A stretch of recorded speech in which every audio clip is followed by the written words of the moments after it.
Hello 啊，我係惠陽呢邊做家中嘅 Yuki 啊。今次我哋呢次嘅視頻嚟到咧，就喺星河燈泰嘅小區啦。其實非常之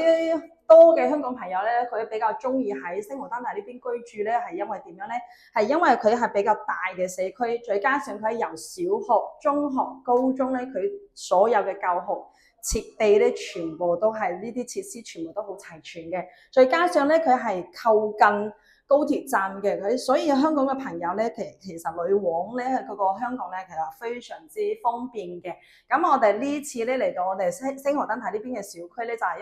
呢邊咧就跟住我嘅鏡頭入嚟到見到呢一集嘅視頻，我哋講解嘅一個輕法式嘅風格啦。咁跟住我鏡頭入嚟咧，就會嚟到我哋一個開發商贈送嘅一個陽台房咧。其實佢買房係91平方嘅喎。咁啊，佢加埋起身咧都接近係100個平方嘅。佢入邊係做咗個書台啦，同埋佢係有同埋個衣櫃嘅。咁做埋個榻榻米咧，佢就係因為佢係比較多嘅收納嘅空間係比較多嘅。因為啲屋企有小朋友多啦，或者係屋企住嘅人比較多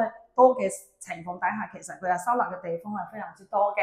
咁啊，跟住我哋入嚟咧，就會見到成個客廳咧，佢其實都係以奶白色同埋溫馨嘅顏色為主啦。因為佢行緊嘅所有嘅吊頂咧，全部都係做咗即係個鋼琴嘅石膏線嘅。因為佢其實我哋平時咧石膏線係行緊，佢係10公分嘅。咁佢嘅呢個咧鋼琴嘅石膏線咧，佢係做咗20公分嘅。因為其實咁睇起身，你個幅度會比較大啲，再加上成個比較溫馨嘅，再加上佢客廳又做咗個風管機啦。咁啊，翻到屋企咧，佢又直接開風管機，咁啊成個客廳又好，同埋個餐廳全部都係用冷氣，全部都係可以行到嘅。咁啊，佢其實佢係個陽台咧都係做咗一個風窗嘅。咁啊，佢加上咧呢個風窗睇起身又比較溫馨啦，因為佢係用緊白色嘅紗窗啦。同埋佢係洗衣機咧，同埋洗又可以洗又可以烘乾嘅。最特別嘅地方咧，就係因為佢做咗陽台櫃之後咧，仲有一個細嘅嗰個細嘅洗底芯，即係女仔比較中意乾淨啲咁啊，佢係用咗一個細嘅一個洗衣機嘅。咁啊，佢成個去客廳嘅搭配咧，佢比較復古啦，再加上佢係輕法式嘅，所以所有女仔會比較中意啲啫。咁我跟住我哋鏡頭入到嚟咧，我哋就會見到佢個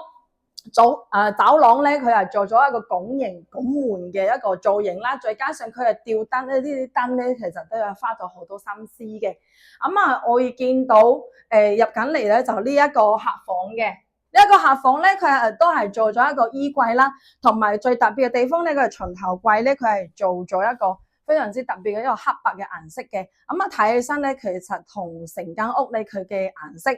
搭配起身咧，就非常之 OK 嘅。咁啊就比較偏女仔中意一個風格咯。咁啊其實非常之多嘅朋友咧，其實佢都會中意去將自己嘅間屋咧去搭配啲特別嘅顏色又好啊，做咗一啲特別嘅設備又好啦，其實都係因為佢即係每個人有每個人中意嘅特色。咁啊都會見到我哋呢邊咧就係做咗一個衣帽間嘅。咁啊佢係成個衣櫃咧就係即係一櫃到頂，再加上佢係做咗玻璃門嘅，到時咧中意嘅啲掛起身啲外套啊，啲靚啲啊就可以擺喺呢度啦。同埋咧，佢呢個位置咧做咗衣櫃之後，做咗個書裝台。平時咧休閒嗰陣時，又可以喺呢度當你嘅書台啦，喺呢度辦公又得嘅。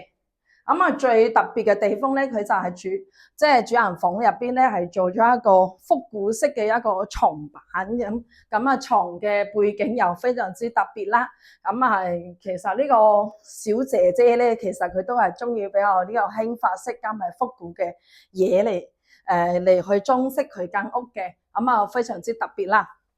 咁啊，可以見到其實呢一間房咧，可以睇得出呢一個業主咧係非常之有心思去佈置自己即係屋企，去睇起身又溫馨又復古咁樣嘅風格，睇起身咧都非常之唔會容易過時嘅，都睇得出佢花咗好多心思嘅。咁啊，今日咧就呢個拍攝嘅視頻咧，我哋就拍到呢度啦。咁啊，其實我哋平時咧都會非常之多嘅香港朋友咧，中意去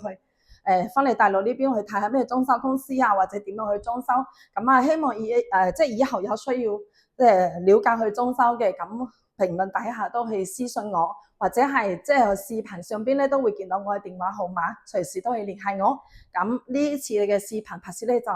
喺度先，係咁，拜拜。